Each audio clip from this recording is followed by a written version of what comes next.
What's up, people? This is the Nature Girl 30 here. Honestly, on the real, this is gonna probably be my most positive review ever. I never have in my entire life since the Attitude Era have been so hyped up about a Raw. I literally did not fall asleep. I always fall asleep watching Raw, but I did not tonight. There was every single last moment was just something you can remember. But I'm gonna be real, it wasn't about the matches. Sure, it was awesome to see Sin Cara and Rey Mysterio in a ring at the very same time during a match. It was completely awesome, but it was all about the moments. The fact that DX actually opened the show, and there was like everybody from DX there except for Chyna and Tori, and Stephanie wasn't out there. But regardless, everybody in DX was there. X-Pac made it. The badass Billy Gunn made it. The Road Dogg Jesse James made it. Everybody that was in DX was there that night. And sure, they know they were old. They knew that they were dads. They knew that they moved on with their lives, and they played with it, and they played with it to the hilt. And the fact that they took out Damien Sandow was quite satisfying, even though there's probably a lot of people that don't really agree. But either or, it was awesome. Took the pink tight man out. It was, I'm sorry, just monumentous moments. It was like the biggest highlight for me, the biggest mark out moment for me for the night. Something I never expected. They had so many twists, so many turns. I have never encountered a Raw like this since the Attitude Era. But I'm going to be real. The biggest moment of the night for me was when The Undertaker, looking like straight out of Hellraiser. Had the hair, had the everything, the coat, everything looking raw. But I'm going to be real. Seeing the Brothers of Destruction back, the darkness returned. And I embraced the darkness because I love the Brothers of Destruction, and I'm so happy they returned. I know it was going to be just for that night, but it was still sheer awesomeness. But it's not as cool as the fact that Triple H, literally, I mean, his wife has a huge set on her. And I'm not talking about her little boobs or anything. I'm saying that chick is hardcore. She is the baddest of the bad. She will always be the baddest of the bad. I have the most highest respect for Stephanie McMahon, and she was looking good out there. I'm not gonna lie. For someone that had 3 kids, she looks good. You go, girl. Seriously. And then the fact that your husband, and I'm not gonna lie, it does go way high on the hotness meter for Triple H. The fact that he was like literally going at Brock Lesnar. I think that's going to be a great match at SummerSlam. I am like really psyched up for it. And honestly, for my review before, for Money in the Bank, for the previous Raws before this, I literally thought that I was like, why on earth is this happening? Like seriously, why on earth are they neglecting their pay-per-views because of this? And yes, that's my phone ringing. But regardless of that, I'm going to keep on going. Honestly, I always wondered why on earth were they like literally doing like overlooking their pay-per-view because of Raw 1000. I know why. Because the fact that Raw 1000 is supposed to be the next thing. I'm not going to say the whole new thing, a whole new era, a whole new dawn has moved on. And I'm going to be for real. They did the same thing because they didn't really do much for WrestleMania. After WrestleMania passed, it really didn't do a lot of changes. But this was the 1000 Raw. This is when all the changes are going to happen. This is when everything is going to happen. Be anew. Be entertaining. I have never felt so entertained in my entire life.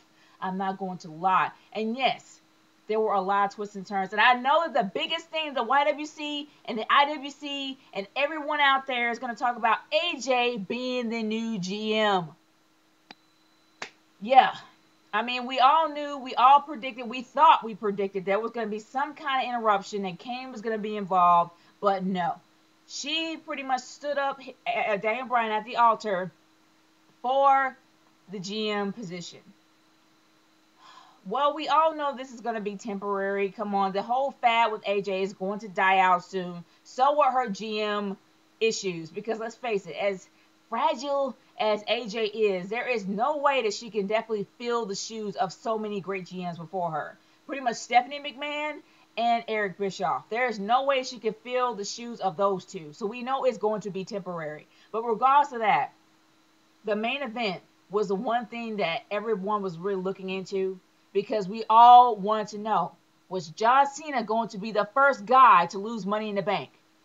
or was it going to be Dolph Ziggler? But now we pretty much got our answer. It may be Dolph, which will really, really suck. Unless he is turning face, then that would make sense. But we got an even bigger twist. We got an even bigger surprise. I was really pissed off at the ending, don't get me wrong, because I really wanted Cena to lose, because it was going to be completely interesting to actually see John Cena lose. It would do wonders for his character, make his character really different and set apart from what he used to be. But I got something better. I got CM Punk as a heel again. Don't get me wrong, CM Punk was great as an he was awesome as an anti-hero. He was awesome as an anti-hero. He kind of blew as a face. But I am kind of looking forward to seeing CM Punk go back heel. I am for real. If CM Punk goes back to being an anti-hero, or if he goes back to being a heel, I am all for that, because that was entertaining. And besides that, we saw a lot of legends tonight. Every legend that was pretty much on the previous Raws was here tonight. From Rikishi to DDP. We even had APA and freaking Lita. And Lita will forever be the baddest diva, because nobody can moonsault like her. Nobody, baby. Nobody. And I was loving it. I was loving to see that Lita out there. The fact that she took it to Heath Slater. Oh my gosh. The APA, including Bradshaw. You wouldn't think you would ever see Bradshaw be a part of the APA. But I'm not going to lie. I'm even getting winded talking about it. This was probably the most epic night I have ever encountered. And sure, we had matches, but honestly, it was about the moments. It was about the memories of the Attitude Era. For once in my entire life, I was excited about being excited about Raw. I haven't been this excited since the Attitude Era. And it made people feel like a fan again. Not a mark, not a smark, but a fan. And that's one thing that the YWC is missing out on.